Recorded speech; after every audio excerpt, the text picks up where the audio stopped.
But her death అది ఒక పెద్ద షాక్ అండి. అంటే షాక్ అంటే ఆవిడకి హెల్త్ బాగాలేదా, లేకపోతే వాజ్ ఇట్ సడన్ డెత్?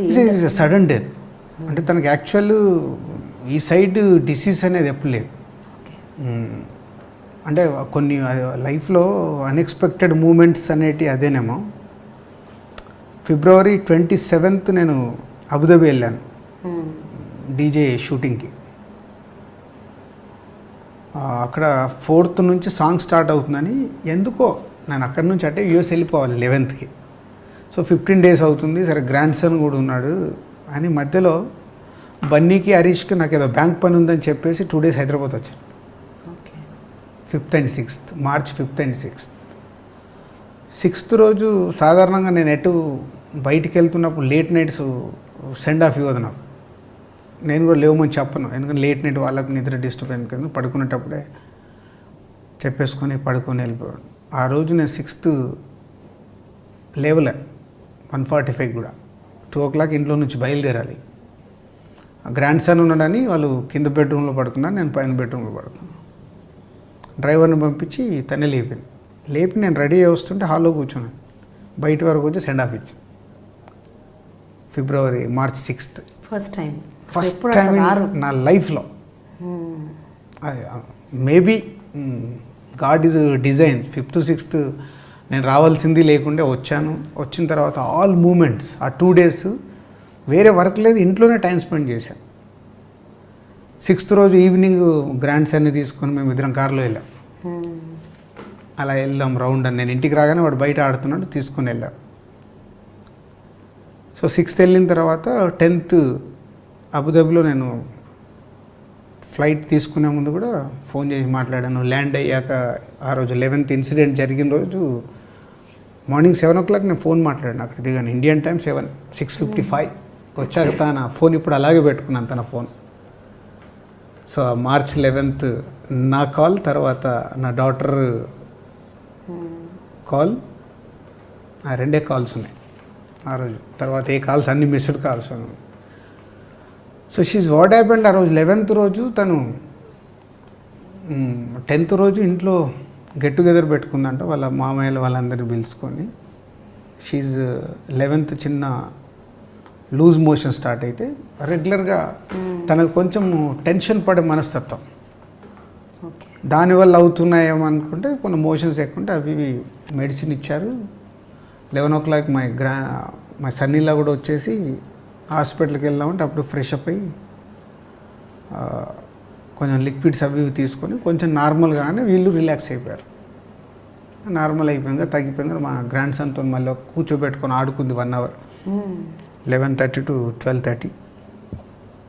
తర్వాత పడుకుంటానని తిని కిచిడి లాంటిది కూడా వాళ్ళ మదర్ ఫాదర్ కూడా అంతకుముందు రోజే వచ్చారు. ఆ డిన్నర్ ఉందంటే వాళ్ళు కూడా వచ్చారు.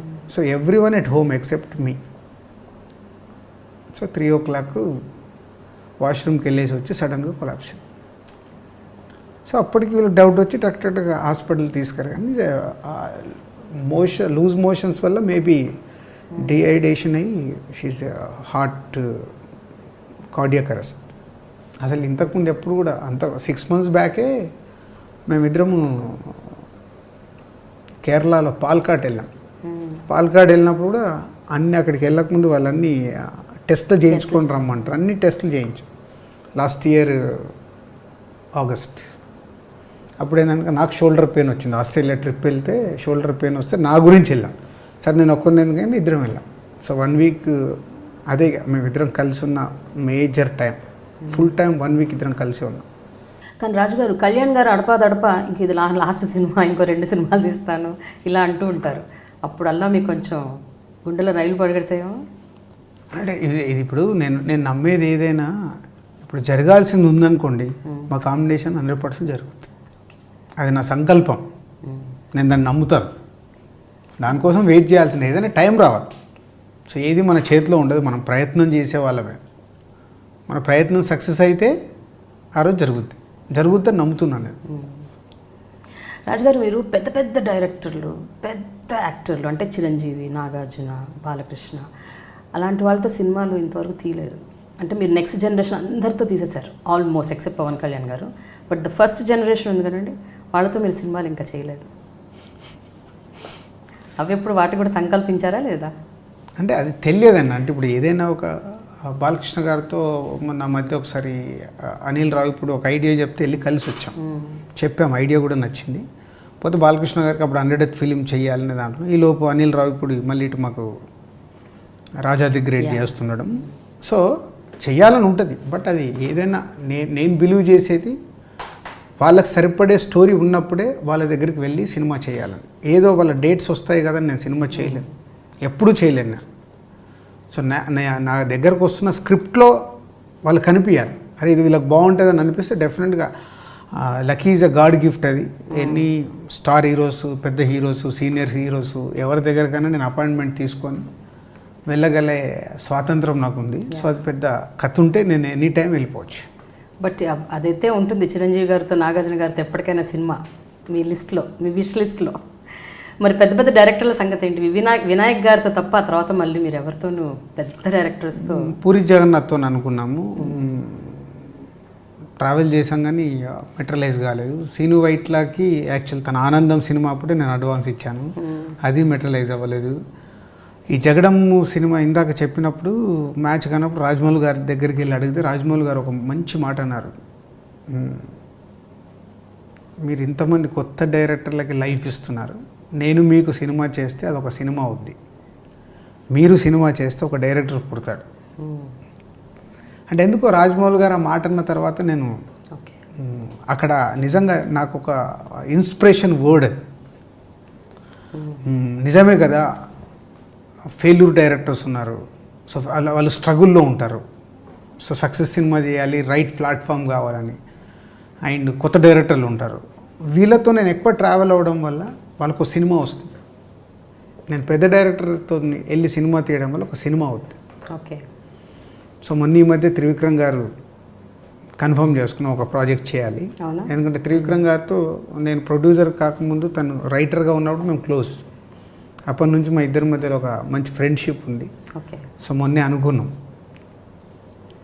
మీరు ఫ్యామిలీ ఎంటర్టైనర్స్, లవ్ స్టోరీస్ ఎక్కువ తీస్తున్నారు, మరి వేరే జానర్స్ ఏం ట్రై చేయరా? Horror, thriller? అంటే అదేనండి నా బ్లడ్లో లేని నేను ప్రయత్నం చేయడం వేస్ట్. అంతేనా? నా బ్లడ్లో లేదు అది. ఓకే. లేని అనవసరంగా ఏదో. రాజుగారు ఓన్లీ ప్రేమను పంచుతారు అంతే, విశాలమైన హృదయం. హోల్ ఫ్యామిలీ వెళ్ళి మా సినిమాని ఎంజాయ్ చేయాలి, పోతే ఎప్పటికప్పుడు ట్రెండ్ని బట్టి ఫాలో అవుతూ షిఫ్ట్ అవుతూ ఉండాలి. నాకు మీ లైఫ్ సీక్రెట్ ఒకటి తెలుసండి, అది కరెక్ట్ కదా చెప్పండి. మీరు అద్భుతంగా పాటలు పాడతారని విన్నాను. అభినందన అనే ఒక సినిమా పాటల కాంపిటీషన్లో మీరు పార్టిసిపేట్ చేసి, అవునా? మరి మీరు ఒక పాట పాడితే అభినందన పాటే పాడండి. అంటే అప్పుడు పిల్లాను, అప్పుడు నా age is 19 years Anu, Abhinandana is 1989. So 19 complete అయ్యి 20 years నాకు. సో అప్పుడు ఒక ఎంతుజాదం, సో దాంతో ఆ సినిమా నాకు చాలా పిచ్చి. ఓకే.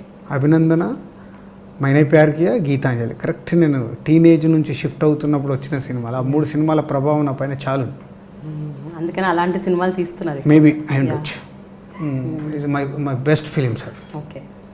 మరి ఒక్క 2 లైన్లు పాడండి. అసలు అంటే మీరు సింగింగ్ కాంపిటీషన్కి వెళ్ళారంటే I'm sure you must be a great singer. అది 30 years. ఏదైనా మామూలు పాడుకోవడం కాదు కదండి, కాంపిటీషన్కి వెళ్ళి పాడారు. ఒక్క 2 లైన్లు అయితే పాడాలి రాజుగారు, మీరు వదిలిపెట్టేదే లేదు. ఒక్క 2 లైన్లు మీరు పాడాల్సిందే. అప్పుడు పాడిన పాటనేనా? I'm just taking you to the memories. Prema Entha Madhuram, ప్రియురాలు అంత కఠినం, ప్రేమించుటేనా నా నేరము. ఈ సాంగ్ పాడు. ఈ పాట పాడారా? వచ్చిందా? ప్రైజ్ రాలేదా? రాలా, తెలియదు కదా. అంటే మనకు ఏదో పాడాలని షోక్తో పాడాను. హరీష్ శంకర్ గారు కోట శ్రీనివాసరావు గారితో పాట పాడించారు. మరి డీజేలో మీరు ఎందుకు పాడట్లేదు? పాట పాడాలి. జోష్లో పాడించాడు వాసువరం, అప్పుడే చెప్పా ఇదే ఫస్ట్ ఇదే లాస్ట్ అని. అంతేనా? Okay. Thank you so much Raju garu. మీ దువ్వాడ జగన్నాథం బ్లాక్ బస్టర్ కావాలి. మీ 25th film should be really really a big hit and more films to go and you should be one of the most successful producers even further. Thank you.